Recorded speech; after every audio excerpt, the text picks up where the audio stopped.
বন্ধুরা, তোমরা কেমন আছো? আমার আপন মামির সাথে যা করেছি সেটা শুনলে তোমাদের শরীরের লোম দাঁড়িয়ে যাবে। তোমাদের মেশিন দিয়ে পানি আসবে। তাই গল্পটি শোনার আগে অবশ্যই কানে হেডফোন লাগিয়ে নিও আর হাতের কাছে টিস্যু রেখে দিও। যে গল্পটা বলব সেটা শুনলে তোমাদের বুকের ভেতর এক অজানা শিহরণ উঠবে। কারণ এটা কেবল একটা গল্প না, এটা ভালোবাসা, অভিমানের ছায়ায় জেগে ওঠা এক অসাধারণ সম্পর্ক, যা দিনের আলো লুকিয়ে থাকে আর রাতের শরীরের গন্ধে ভেসে ওঠে। যদি সাহসী হও তবে মন খুলে শোনো। গল্পটি যদি ভালো লাগে তাহলে এখনই লাইক দিয়ে দিও। আর চ্যানেলটি এখনই সাবস্ক্রাইব করে রাখো যাতে পরবর্তী গল্পগুলো তোমরা মিস না করো।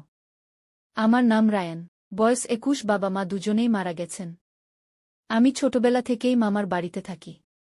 মামা বিদেশে থাকেন, তাই আমার সবকিছু দেখাশোনা করেন আমার মামি সঞ্চিতা। আমি কলেজে পড়ি, পড়ালেখার খরচ, জামাকাপড়, মোবাইল থেকে শুরু করে সবই সঞ্চিতা মামিই দেন। মামির মুখে কখনো বিরক্তি দেখিনি, বরং মায়াভরা সেই চোখে যেন এক অদ্ভুত টান ছিল।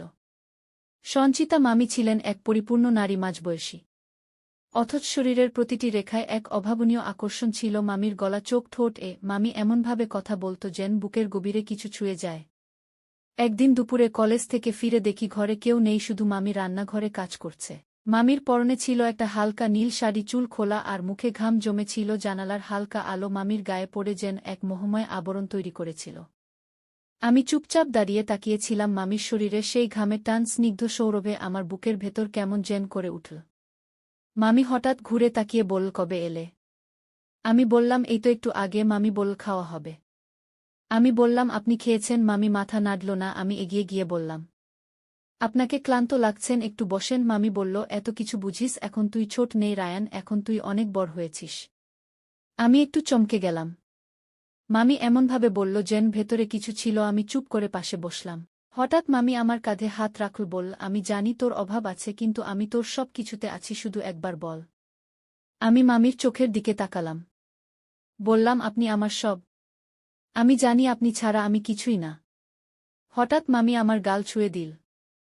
সেই ছোঁয়া যেন আগুন হয়ে গায়ে লাগল। মামির হাত ঠান্ডা, কিন্তু শরীরের ভেতর অনেক গরম মনে হচ্ছে। আমি চুপ করেছিলাম।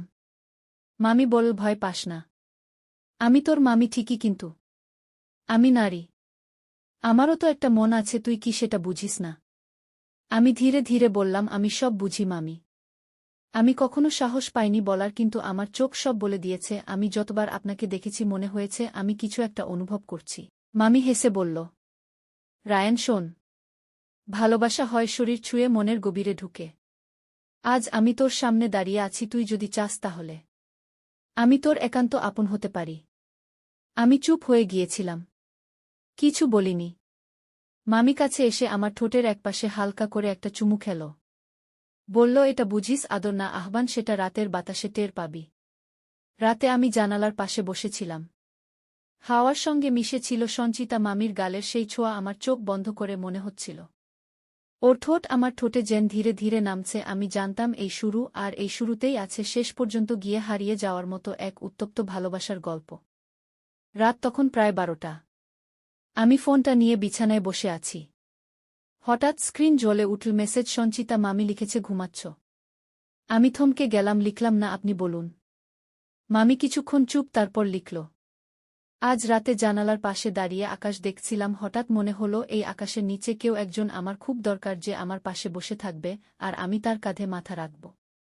আমি লিখলাম, আমি তো আছি মামি, আমি তো পাশে থাকি। ও লিখল, পাশে থাকা আর একান্ত থাকা এক নয় রায়ান।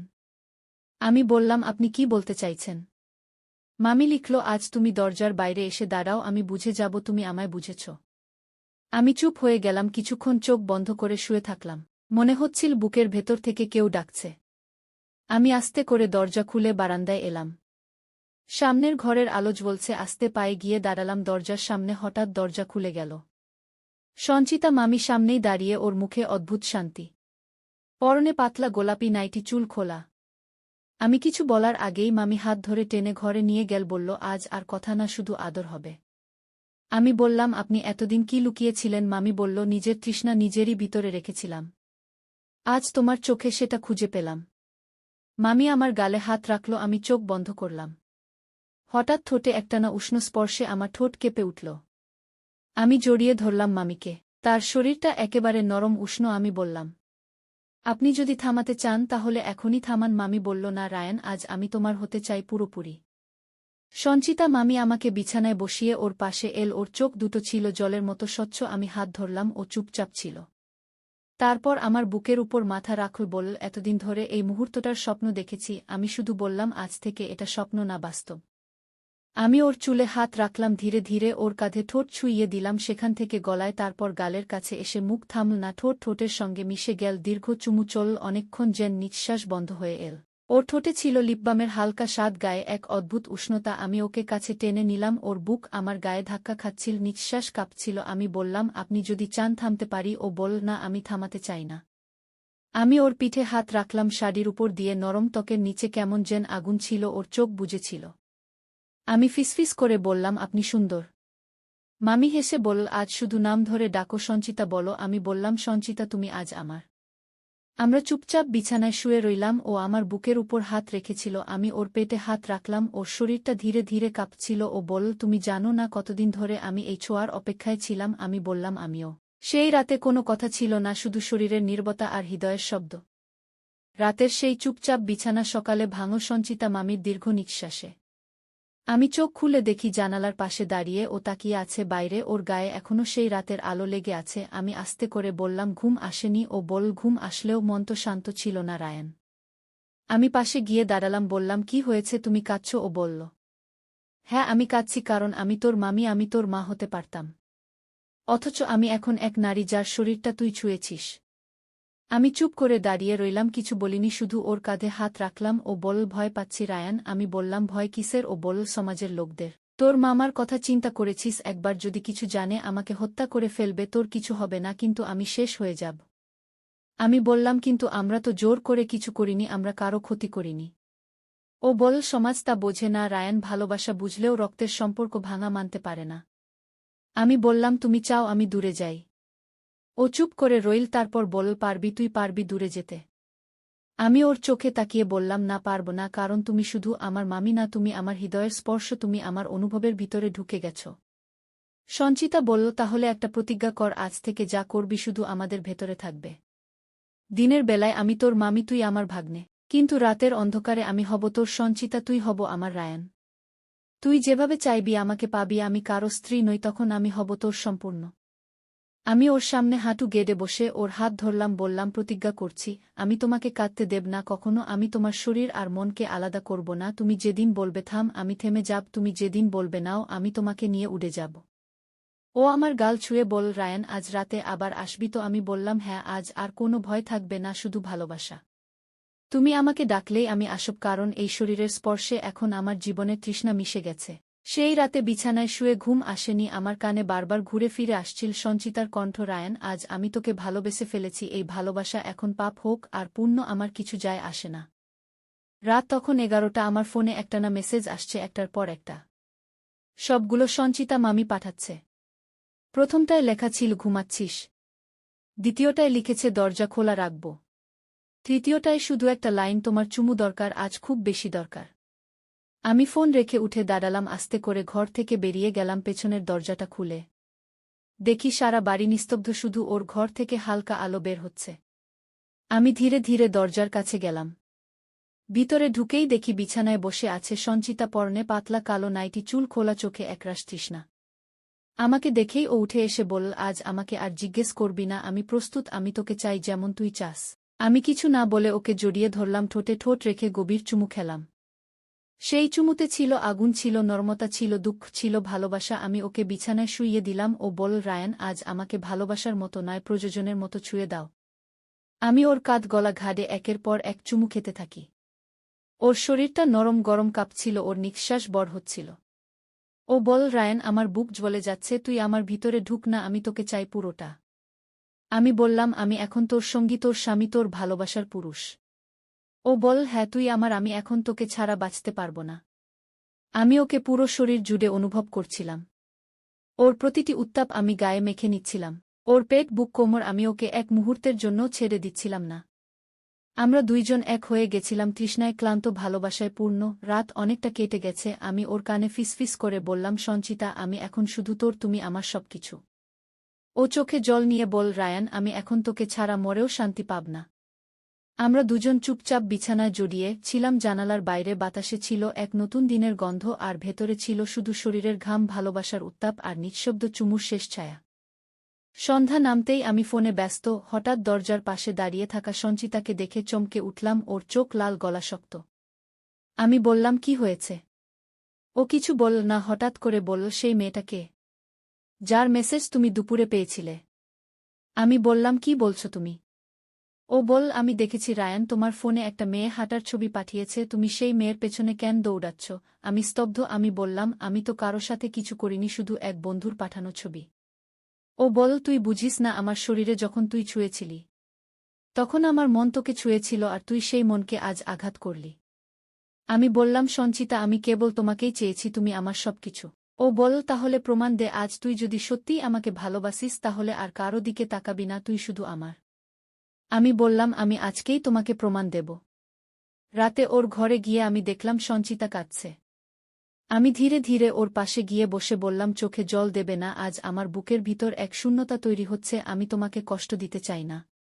সঞ্চিতা বলল, তাহলে আজ আমাকে ভালোবাসার শেষ রূপ দেখাও, যেভাবে তোমার ঠোঁটে চুমু খাই আমি ভুলে যাই আমি কে। আমি ওকে বিছানায় নিয়ে শুইয়ে দিলাম, ঠোঁট চেপে ধরলাম ওর ঠোঁটে, তারপর গলা, ঘাট, বুক, পেট।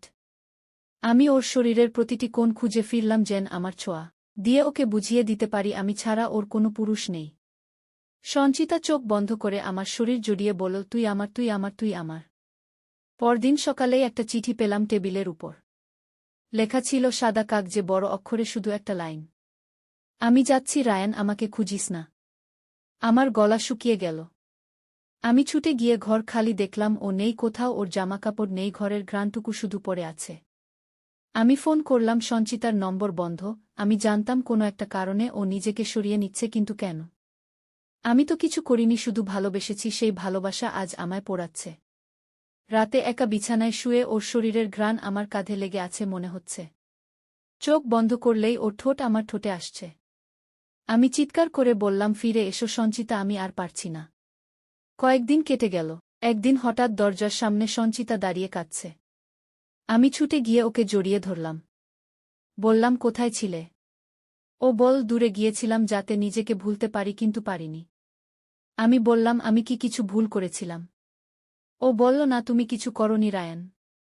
আমি শুধু নিজেকে ক্ষমা করতে পারছিলাম না। কিন্তু আজ বুঝলাম, ভালোবাসা কোনো গোপন সম্পর্ক নয়, এটা শরীরের চেয়ে অনেক গভীর। ও বল, আমি তোমার কাছে ফিরে এসেছি যদি এখনো জায়গা থাকে। আমি বললাম, আমার বুক এখনো খালি, তুমি থাকো শুধু। সেই রাতে আমরা বিছানায় ফিরে এলাম, আবার পুরনো ছায়া ফিরে এল। সঞ্চিতা আবার আমার গলা, ঘাট, ঠোঁট স্পর্শ করতে লাগল। আমি বললাম, তুমি কি এখন ভালোবাসা ফিরিয়ে নিতে এসেছ? ও বলল, না, আমি ভালোবাসা দিয়ে মরতে এসেছি। তখন অনেক রাত। সঞ্চিতা বিছানায় আমার পাশে শুয়ে আছে, ওর হাত আমার বুকে। আমি জিজ্ঞেস করলাম, তুমি কি আমায় মাফ করেছ? ও বল, তুই কোনো পাপ করিসনি, আমি করেছি। তোর বয়সে, তোর জীবনে আমি ঢুকে পড়েছি, তোর জীবনটা অন্য রকম হতে পারত। আমি বললাম, আমার জীবন এমনই হওয়ার ছিল যাতে তোমাকে পাওয়া যায়। সঞ্চিতা বলল, রায়ান, তুই আমার শরীর চেনালি, অনুভব বুঝালি, আমি তোকে, আজ তোকে আমার শরীর মন সব দিয়ে ফেলেছি। আমি ওর ঠোঁটে চুমু খেলাম দীর্ঘ সময়। সারারাত একটানা চুমু, ওর গলায়, ঘাড়ে, বুকের মাঝখানে। নিচে হাত রেখে ওকে আঁকড়ে ধরলাম। মামি বল, আমি আর কাউকে চাই না। তুই এখন আমার স্বামী, আমার প্রিয়, আমার প্রেম। রাতের শেষ ভাগে ও বল, একটা অনুরোধ করব। আমি বললাম, বলো। ও বল, আজ রাতের পর আমি আর এখানে থাকব না, তোর ভবিষ্যৎ নষ্ট করতে চাই না, তোকে নিয়ে পালাতে চাই না, তুই পড়াশোনা শেষ কর, তুই আমাকে মনে রাখিস, যতবার চোখ বন্ধ করবি আমার ঠোঁট মনে করবি, যতবার ঘুম আসবে না আমার গন্ধ খুঁজে নিস। আমি কিছু বলতে পারছিলাম না, শুধু ওকে জড়িয়ে ধরলাম, চুমু খেতে লাগলাম বারবার। আমি বললাম, তুমি চলে যেও না। ও বল, যেতে হবেই রায়ান, কারণ সমাজ আমাকে ক্ষমা করবে না, তোর জীবনও একদিন প্রশ্ন তুলবে। সকালে ঘুম ভাঙতেই দেখি পাশে কেউ নেই, টেবিলে একটা চিঠি, ওর লেখা। আমি পড়ে ফেললাম, রায়ান, তুই আমার জীবনের একমাত্র পুরুষ, তুই আমার রাতের ঘ্রাণ, তুই আমার ঠোঁটের শেষ চুমু, এখন আমি যাচ্ছি, ভালো থাকিস। আমি জানালার পাশে দাঁড়িয়ে ছিলাম, বাতাসে এখনও সঞ্চিতার গন্ধ ভেসে আসে, মনে হয় কখনো বিছানার চাদরটা নাড়লেই ওর ঠোঁট গায়ে লেগে যায়। আমি জানি ও আর আসবে না, কিন্তু আমার হৃদয়ে ও একমাত্র, যাকে আমি বলেছি স্নেহ নয়, প্রেম নয়, শুধু বলেছি তুমি আমার ভালোবাসা।